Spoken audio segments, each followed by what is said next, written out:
The exam was a difficult exam. It was a little, I think, too long.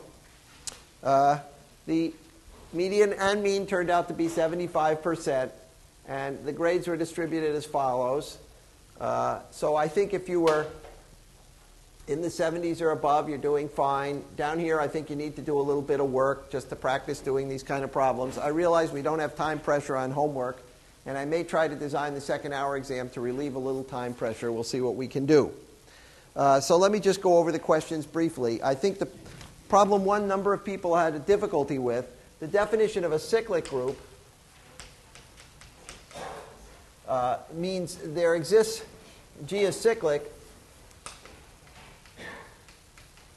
if there is an element, G in G, such that any, well, let's call this element A maybe, the generator, such that any G in G has the form G is equal to A to the n, some n in Z. So any element is some power of G.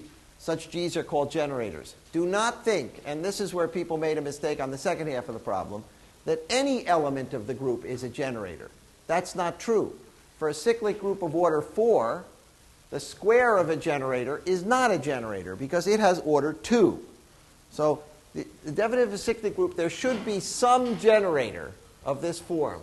And then you're supposed to prove that if H is a subgroup of G, is also cyclic.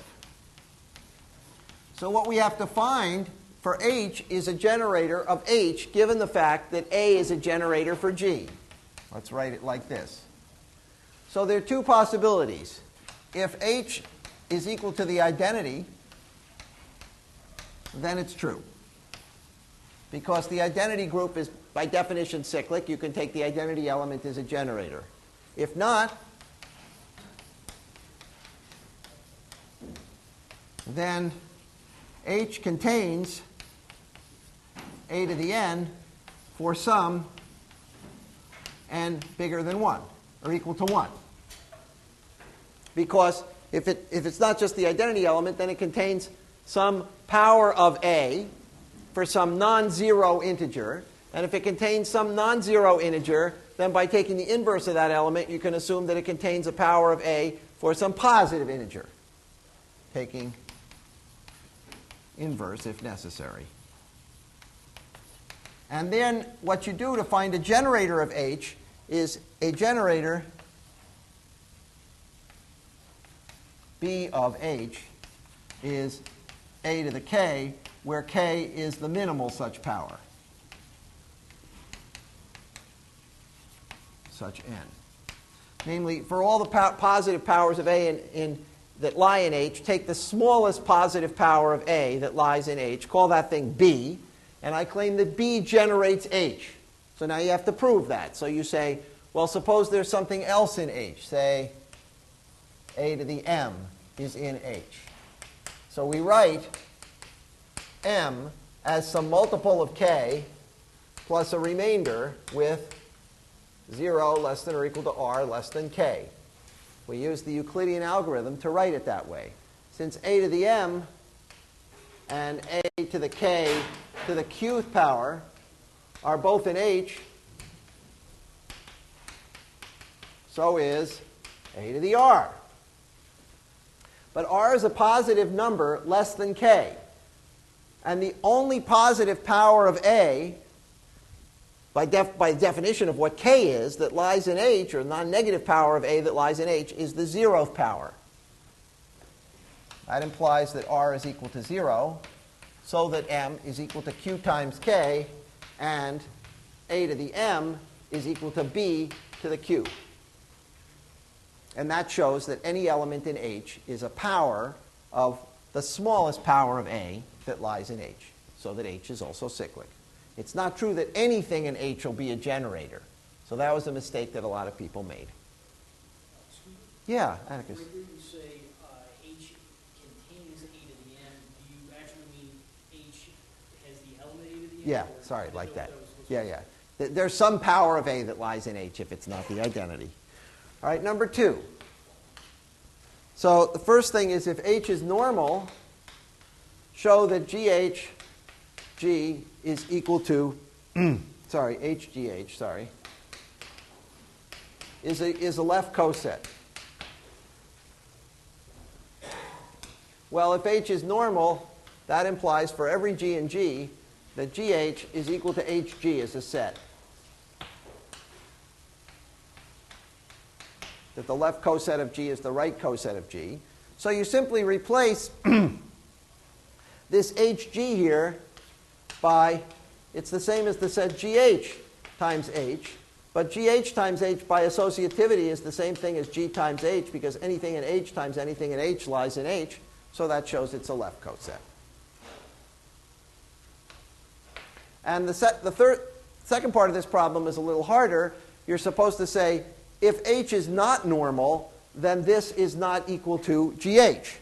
So let's do it this way. If HGH is a left coset, we're going to prove that H is a normal subgroup. Well, if it is a left coset, it must be the coset GH, because it contains that coset. If you take the first element in H to be the identity element, and you take the identity, because this is equal to E times GH, and E is an element in H. So because it contains this set. So there's only one possible coset it could be. So on the other hand, so HGH has to equal the set GH. Now, what this means, if you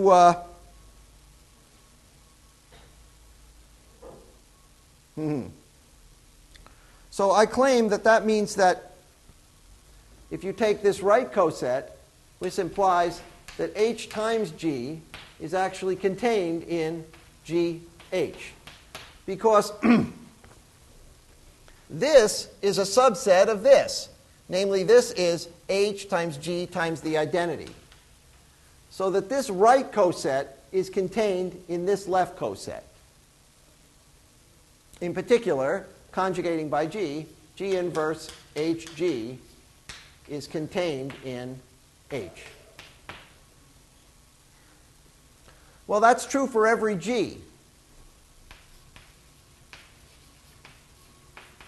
Because this is assumed to be a left coset for all G and G. But that implies, in fact, that G inverse HG is equal to H for all G. Because take this identity and multiply it on the left by G and on the right by G inverse, you get H is contained in GH G inverse for all G. Conjugate by G. And if this is contained in this and this is contained in this for all G, then this is contained in this, which is contained in the same thing for G replaced by G inverse, so they have to be equal. And this means that H is normal. So if this were a left coset for all G, then we've just proved that H is normal. So if it isn't normal, there has to be some G for which this isn't a left coset. Okay? The third problem most people got, it wasn't that hard. It's really a definition of what it means to be equal in a quotient group. So the third problem, suppose if x bar commutes with y bar in G mod n, which is G bar, that's just the statement that the coset xy is the same as the coset yx. So this is an equivalent way of stating it. Because this is what x bar times y bar is as a coset, and this is what y bar x bar is as a coset. But this is the same thing if you multiply. Let's see how we do this. Let's multiply on the left by x inverse. Yn is equal to x inverse yxn.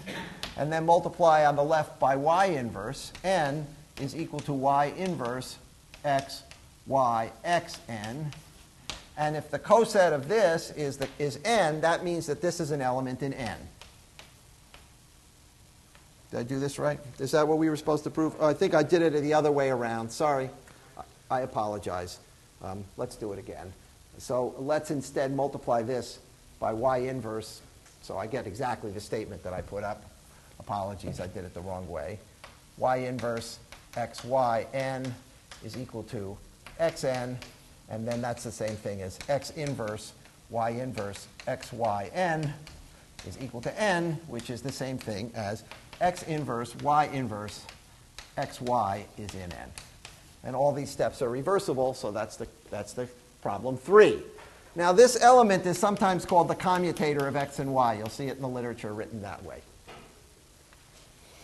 Okay, that's problem 3. Problem 4, people got the definition of the center right, but then had trouble with the rest of the problem. So the definition of the center consists of all elements z, such that zg is equal to gz for all g and z. The things that commute with every element. Now, suppose you have a unique element of order 2. First of all, if z, let's say A has order 2 in G, then I claim that GAJ inverse has order 2. The conjugate of any element of order 2 has order 2. In particular, in general, the conjugate of an element of order n has order n. Conjugation is an automorphism of the group, so it preserves everything, like order. Well, you can prove this rather easily. You just square the element. And these two things cancel, so you get GA squared G inverse, which is just G inverse, because A squared is 1, which is E, which shows that the square of this element is 1. But this element can't be 1 because you can't conjugate a non-trivial element into the identity. So it has order 2. Well, if it has order 2 and there's a unique element of order 2, and this is what most people didn't use in the problem, you can't just get it out of the fact that the conjugate has order 2. If A is unique, that implies that GA, G inverse, is equal to A for all G. Because it's another element of order 2, which means that GA is equal to AG for all G, which implies that A is in the center. This argument, by the way, is the argument you can use to show that the conjugate of an element of order n has order n. Again, you multiply it n times.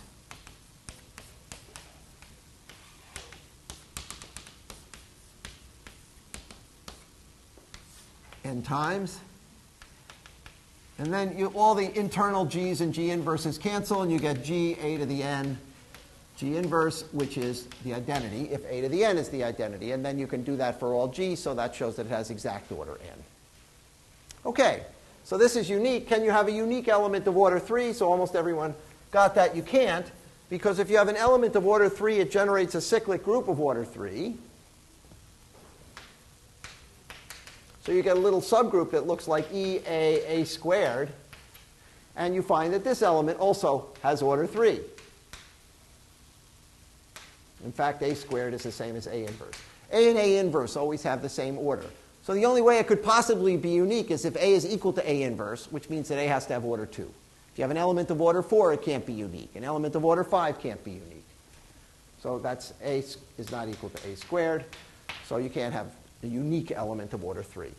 But these elements frequently come up. We're going to see groups which have unique elements of order 2. So you get an interesting element in the center. Okay. Problem 4, almost everyone got. That was the question on the symmetric matrices.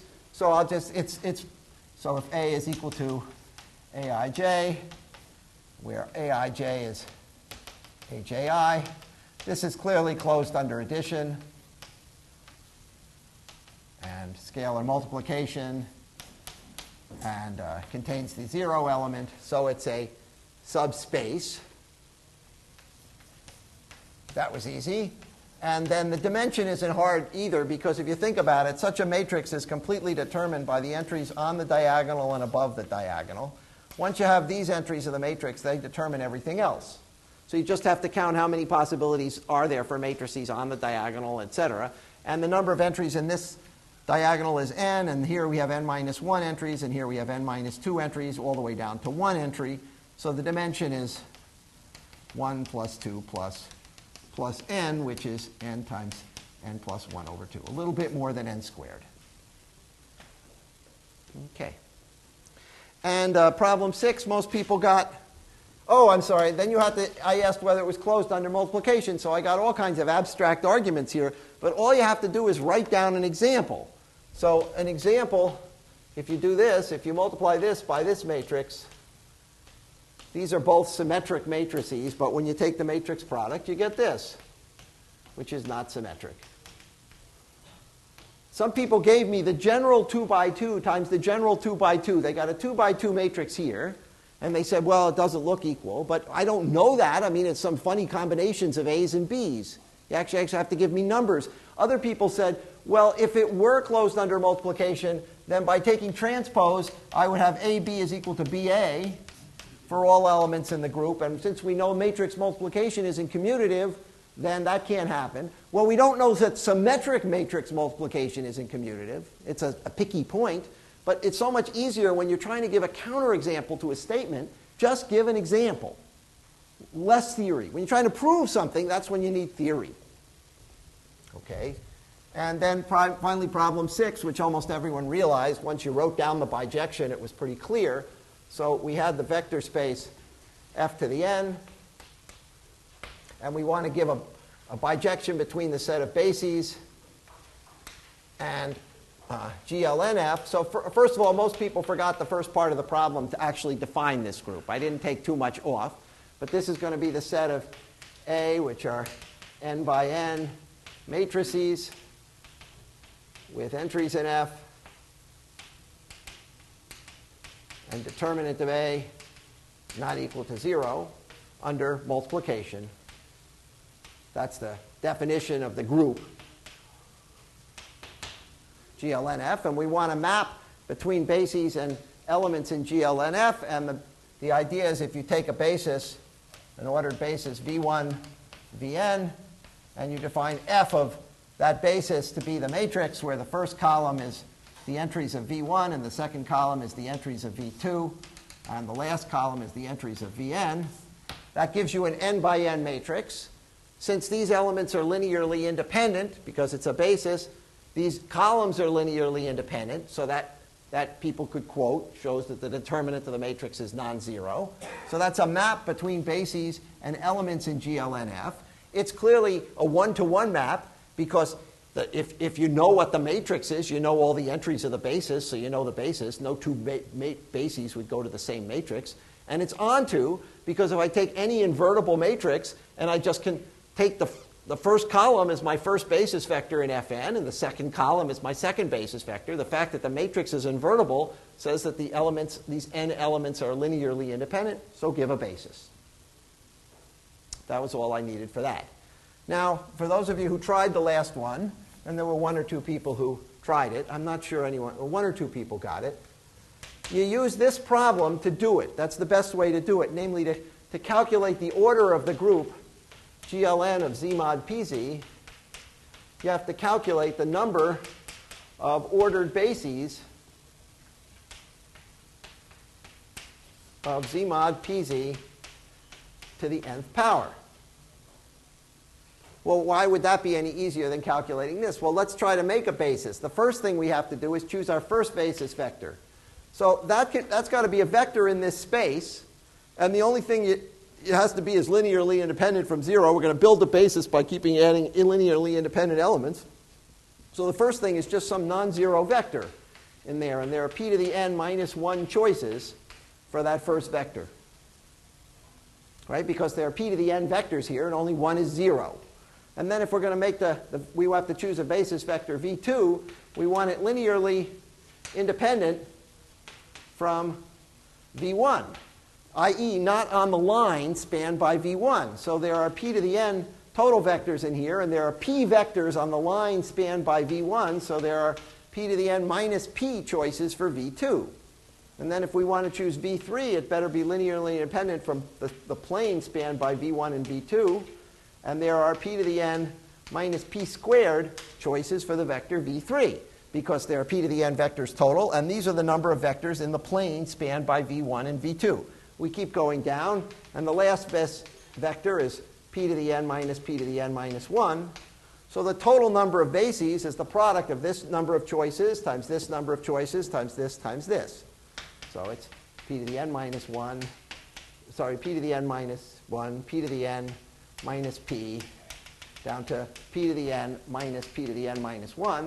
And if you factor out all the powers of p you get p to the n times n minus 1 over 2 times p to the n minus 1, p to the n minus 1 minus 1, down to p minus 1. So in particular, if you wanted to do the order of the finite group GL2 over Z mod P, 2 by 2 invertible matrices, it would be P times P squared minus 1 times P minus 1. We're going to come back to this finite group later. It's an important group to do. And the best way to count its order is to use this bijection of sets, namely to forget that it's a group and to think of it as counting the number of ways of assembling a basis of this vector space. There was no extra credit given for that, but I thought you might find it amusing if you had time. Nobody had any time. So I will try to, as I say, construct the next exam so that it not only tests the material, but gives you enough time to think about it. Many people complain that they just were sort of too frazzled, and I know the feeling. I'm very slow myself, so I will try to set it up. Questions about this? Do not get discouraged. I don't think anybody in the course is seriously lost. This is all a process of learning a language. If you're, as I say, if you're in this range, you're doing fine. If you're down here, I think you need a little bit more practice. Okay, now we're going to get started, and we're going to, with the linear algebra that we have at our disposal, we're going to go back and construct some very interesting groups and start to study a beautiful relationship that was discovered at the end of the 19th century between group theory and geometry. Almost all of geometry is now formulated in terms of group theory. Many of you may have been reading in the popular science press, some mathematicians and astronomers have come up with a model for the shape of the universe, which is all based on group theory, based on a dodecahedron. The universe is a soccer ball. Anyhow, I don't actually believe their model, and I think that when they look at a little bit more data that's come in from the various radio telescopes that are orbiting, that they'll contradict it, but it's an interesting hypothesis. Do you think that the universe looks like a dodecahedron?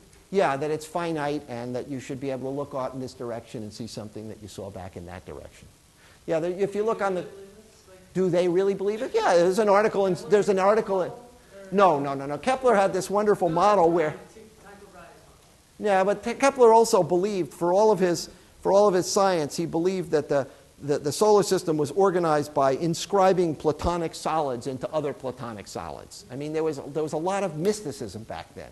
So mathematicians still believe that there should be some very simple three-dimensional geometric shape that describes a finite universe.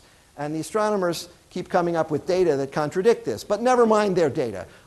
So if you look on the cover of, I believe, Nature, in which the article is published this month, there's a description of it. I know the guy who wrote the article, Bill Meeks. He's been proposing this for some time. And they're just getting enough data from all these orbiting satellites to actually test it. Okay, now we have this group that I call GLN of F for any field. Now we're going to define a very interesting subgroup of it, which I'm going to call ON of F.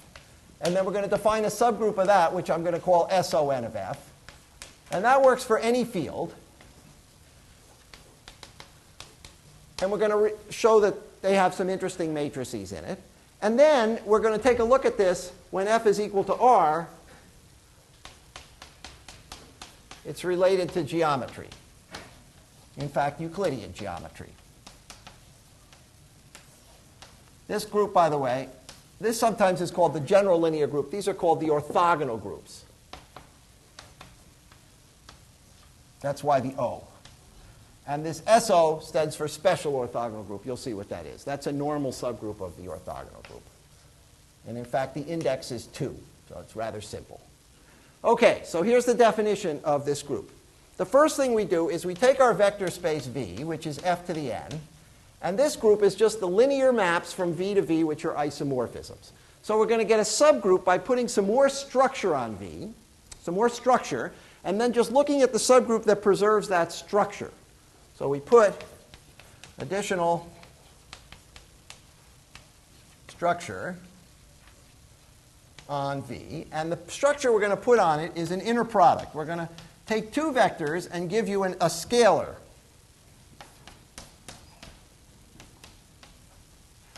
So, when you take courses in calculus, these things are called inner products. More generally, they're called bilinear forms.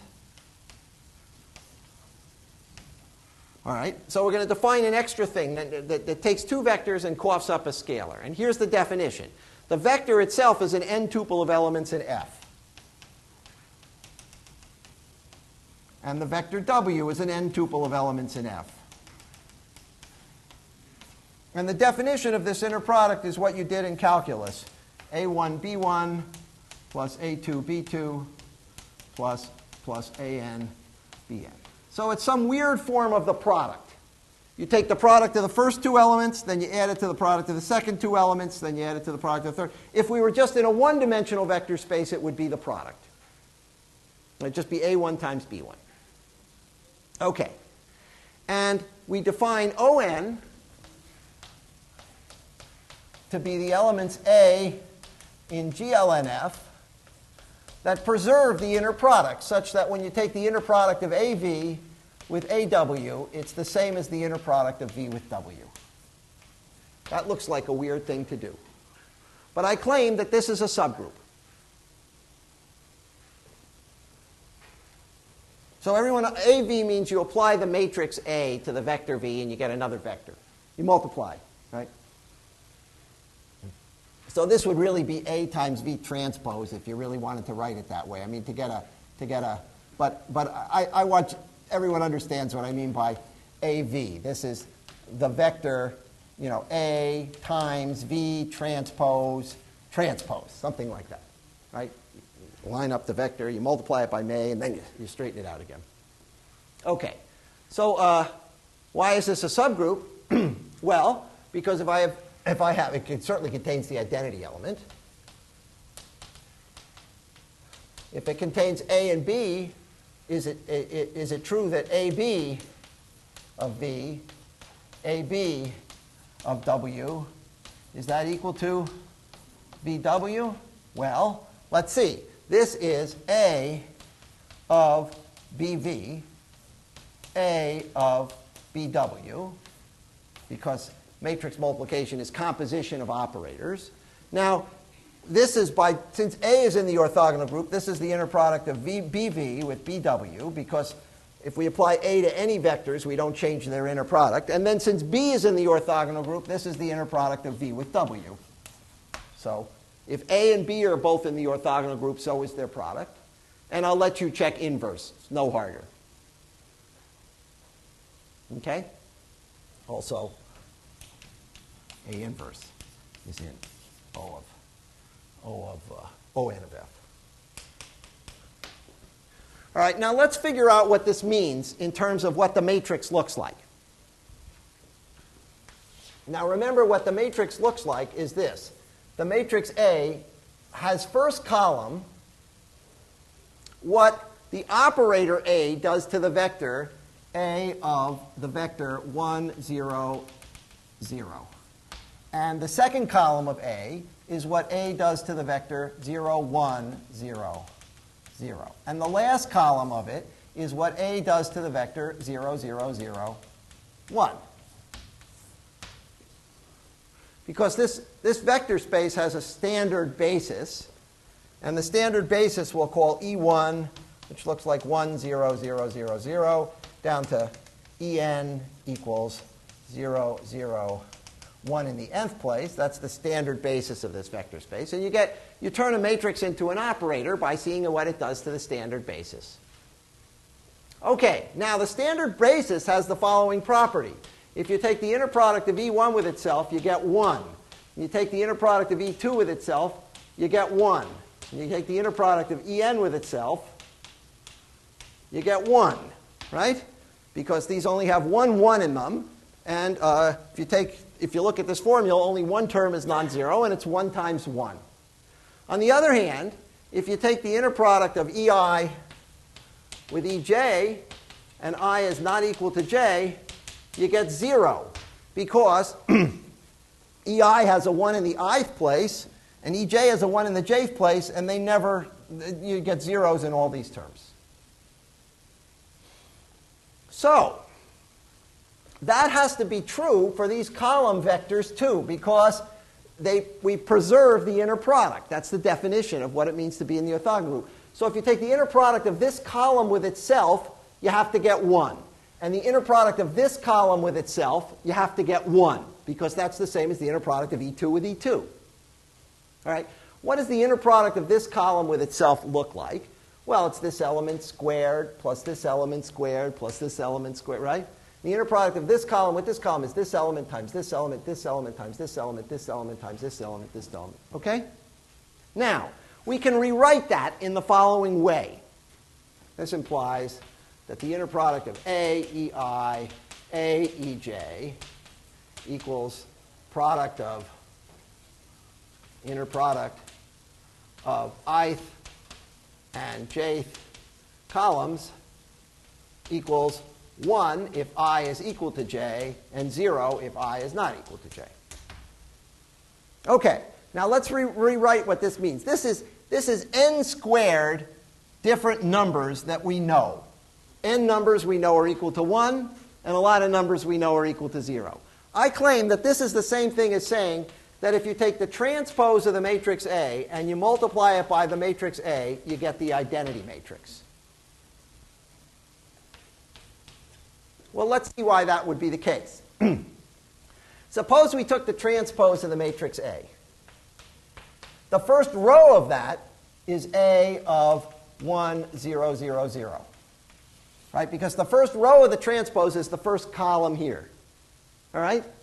Now let's calculate the first entry in A transpose A. Let's calculate this entry up here. We go across the first row of A transpose. We go down the first column of A, and we add up. Well, that's just the inner product of this column with itself. And we agreed that was 1. So the first entry here is a 1. Let's calculate this entry here, the entry in the first row, second column. We'd go across the first row here, and we'd go down the second column here. Well, that would be the inner product of this column with this column, which we agreed was 0. So we get a 0, etc. You get zeros all here. Then when you did this row, you'd get a 1 there. And you'd see that this matrix product times this is the identity. That's just another way of rewriting that the columns have this property. So we see that if we have a matrix in GLN which preserves the inner product, then the product of the transpose of the matrix by A is the identity, which is the same thing as saying that the transpose of A is the inverse of A.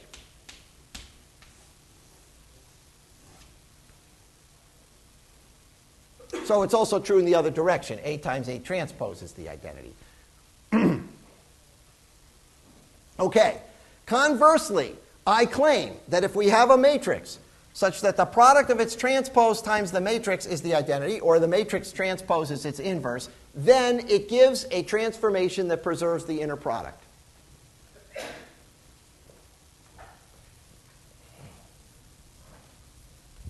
Let's check that. That's a little tricky.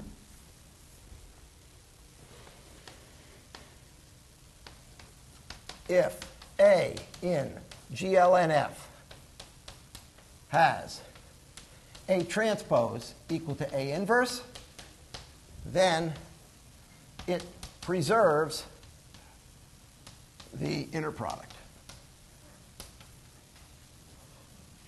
We have defined on the vector space V is equal to Fn.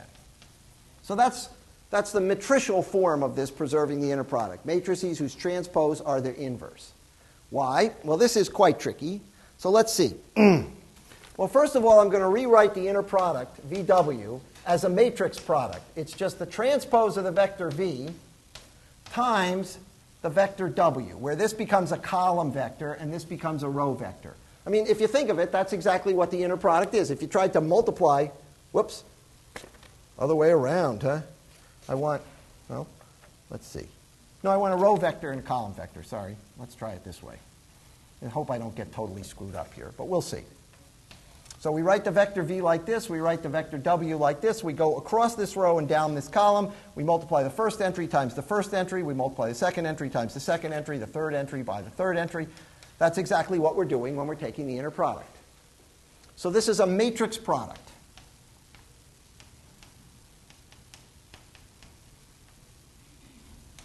Okay. Now, on the other hand, let's see if we can compute AV, AW.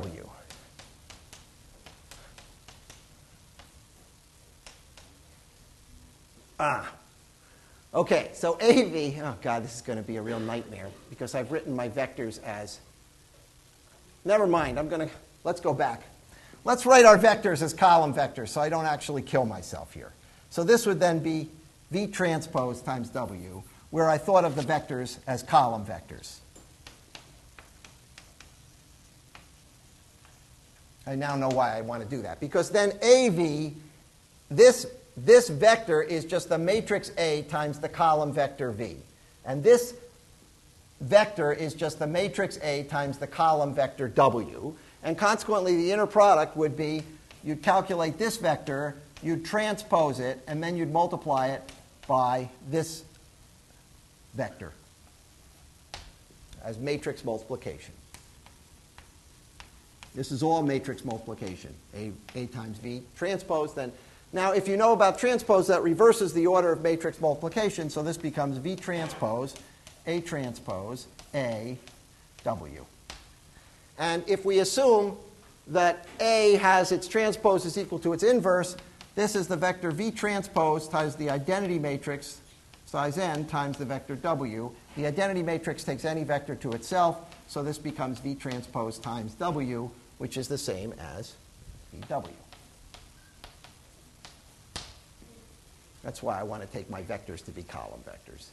Just, I don't have to write transpose 8 million times. If I take vectors to be column vectors, this is just A times V. So, in other words, this can also be written as the set of A in GLNF such that A transpose is equal to A inverse. Okay, now, I'm going to show you a number of interesting things that happen with these matrices. For example, the first thing is that the determinant is not arbitrary. I claim that the determinant of A has to be plus or minus 1. Because if you take the determinant on this identity, you get the determinant of A transpose times the determinant of A is 1. The determinant of A transpose is the same as the determinant of A. So the determinant of A squared is 1. So the determinant of A has to be plus or minus 1. Of course, these things might be equal in the field. I want you to recognize that. I mean, if we had the field of 2 elements, they would be equal. But at least it's a plus or minus 1. Its square is 1. Okay? So you might ask, do we get both determinants in our group?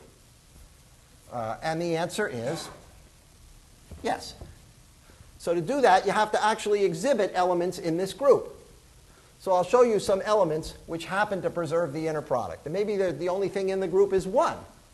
But if you take this matrix, for example, any matrix that looks like plus or minus 1s on the diagonal and 0s elsewhere, that's an element in ON of F. Because if you calculate its inverse, it's equal to its inverse, and it's also equal to its transpose. Yeah? So is every matrix in GLN F3 also in ON F3? No. In GLN of... Oh, no, because the son is forgetful. Okay. This is just a necessary condition. It's not that every matrix with determinant 1 is in ON, but any matrix in ON has determinant plus or minus 1. So these are examples of matrices in ON of F. They're rather stupid because not only is the inverse equal to the transpose, but they're equal to the original matrix.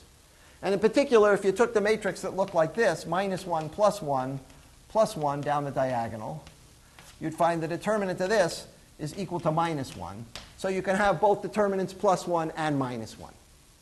In particular, you get a subgroup where the determinant is plus 1. That's this group. A in ONF, such that the determinant of A is equal to plus 1.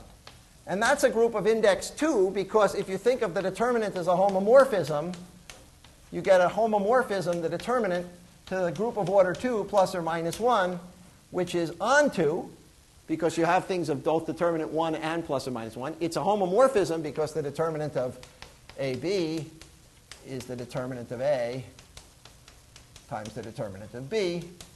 And this group is just its kernel.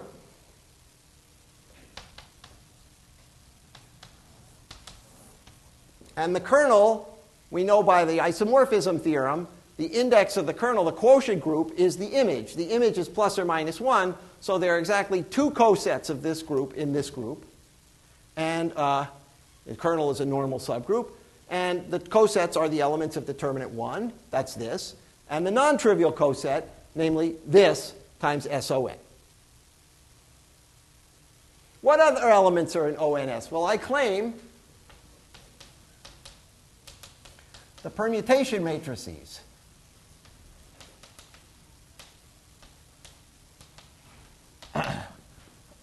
are in ON of F, and this gives injective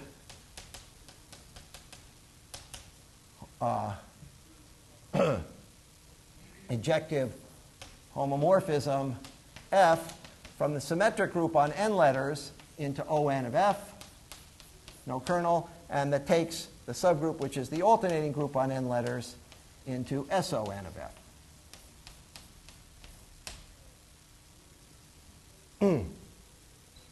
I better assume that 2 is not equal to 1 is not equal to minus 1 in F. For this, I should have said that this subgroup, if 1 is equal to minus 1 in F, i.e. if F is equal to Z mod 2, 1 is equal to minus 1, then this homomorphism is not surjective. It only maps to plus 1. And so ON and SON are the same group. So if I really want to get a different group, the index of 2, that's if 1 is not equal to minus 1. So the permutation matrices, I claim, are orthogonal matrices. Why? They have exactly one in each column, and the rest are zeros.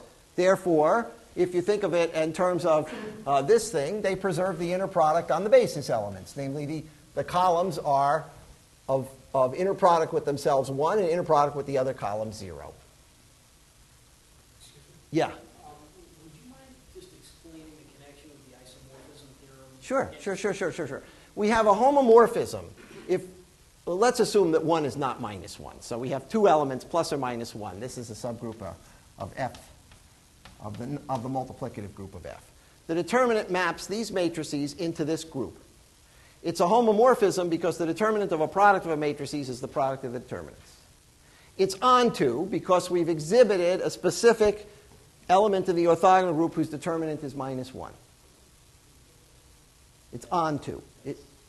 There are elements in this group that have determinant plus 1, and there are elements that have determinant minus 1. Okay, so you have to show that Here's an element of determinant minus 1, and the determinant of the identity is 1. So our isomorphism theorem says that the quotient group by the kernel is isomorphic to the image of the homomorphism. The kernel is, by definition, this group. That's the definition of it. The things that those are just things that the 1, the identity element in this group. And therefore, the quotient group has order 2. And therefore, there are 2 cosets, so the index is 2. So I claim that if you have a permutation matrix, it does preserve the inner product. And this definition of the alternating group is exactly what we said. It's the permutation matrices whose determinant is 1. So that's really how we got the alternating group out of the symmetric group. And this is injective because any permutation is determined by its n by n matrix. So this is a nice finite subgroup of the orthogonal group over any field. Okay, so much for the orthogonal group over an arbitrary field. What's particularly nice about the real numbers is this inner product is set up to do Euclidean geometry.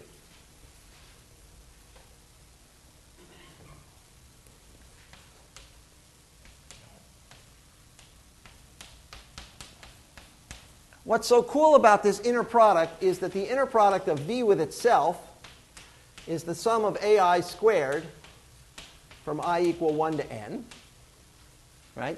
And that sum of squares is bigger than or equal to 0. You see, this kind of expression makes absolutely no sense in a general field. You can't say whether an element in Z mod 3 is bigger than or equal to 0. But in the real numbers, we have this notion of positive and negative, and all the squares are positive, right? So this sum is bigger than or equal to 0, and VV is equal to 0 only when V is the 0 vector. Because if any coordinate in V is non-zero, this sum is positive. And so we define the norm of V, or the length of V,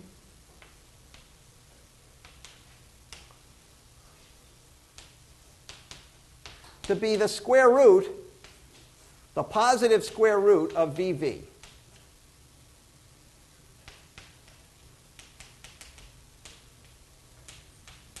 And this generalizes our notion of the Euclidean distance of the vector, because if we were in R2 and we had our vector here, which was the vector AB, where we'd go over A units here and up B units here,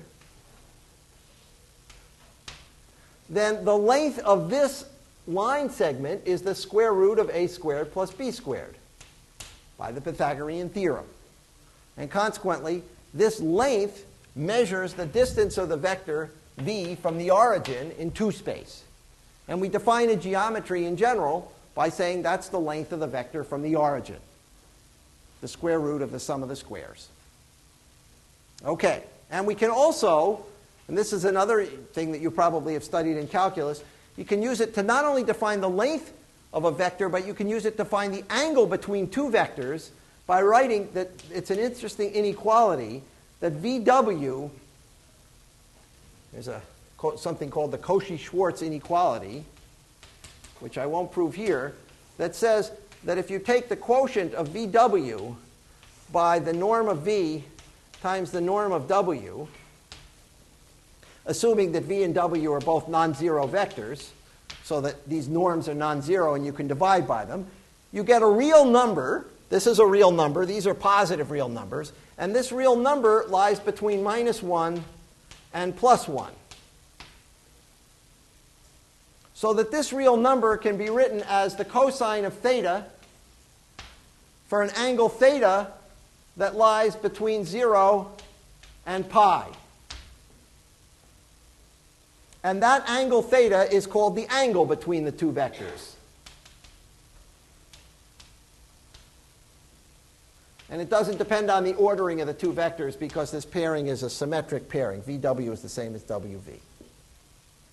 So not only does this wonderful fact that the inner product of a vector with itself is non-zero and positive give you the length, but the Cauchy-Schwarz inequality gives you, from 2 vectors, an angle that lies between 0 and pi that you say is the angle between 2 vectors. And that comes from the law of cosines in the 2-dimensional case, that if you had 2 vectors, V and W, and you computed this ratio, the angle theta would be that angle there.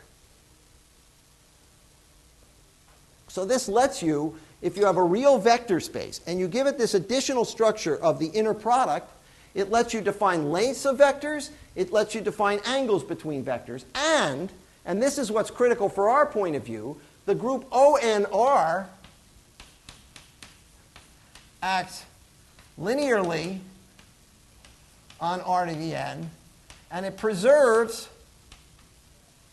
the length and angle because it preserves inner products, so therefore it preserves anything we can get out of an inner product. One moment, I'm just going to finish this, then I'll take questions. And therefore it preserves the notions of Euclidean geometry, namely it would take, if you had a triangle and it was based in the origin, it would take it to another triangle and you have this angle theta and you have VW, it would have to take it to another triangle based at the origin where the side lengths were the same as these two side lengths, and this angle would be the same, and so it would have to take it to a congruent triangle. It can't stretch things, and it can't bend angles and things. It preserves somehow the Euclidean geometry.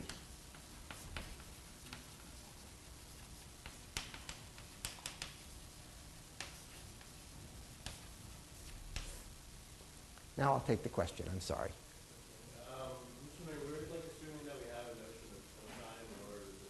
Oh, I'm sorry. We're using the fact that any number that the cosine of on this interval maps this interval uniquely into this interval. You know, is that as we go. I'm getting a telephone call. That the cosine from starts like this and goes like this. The governor of Puerto Rico's here. Hello, is the governor of Puerto Rico in the office? Have her wait. I'll be right back after my course. She is. Mucho gusto. I'm practicing my speech.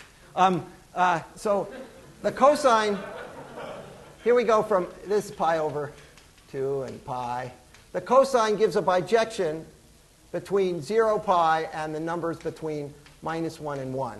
So since by Cauchy-Schwarz this number lies between -1 and 1, I can write it uniquely as cosine theta. That tells, yeah, I need the theory of the cosine function.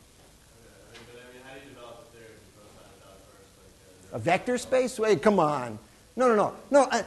Cosine is a function on the real line. If I have a number, I can take cosine of t. But this says once I have the cosine function, and I know it gives a bijection between this interval and this interval, and I have a number in this interval, that's uniquely of the form cosine theta. And that's what I call the angle between two vectors. And then the law of cosines says that in 2 space, it works out to be the right angle. Okay. So we're going to pick up on Monday all the geometry we get by looking at Euclidean geometry from the point of view of this group. And it's going to be a completely different point of view.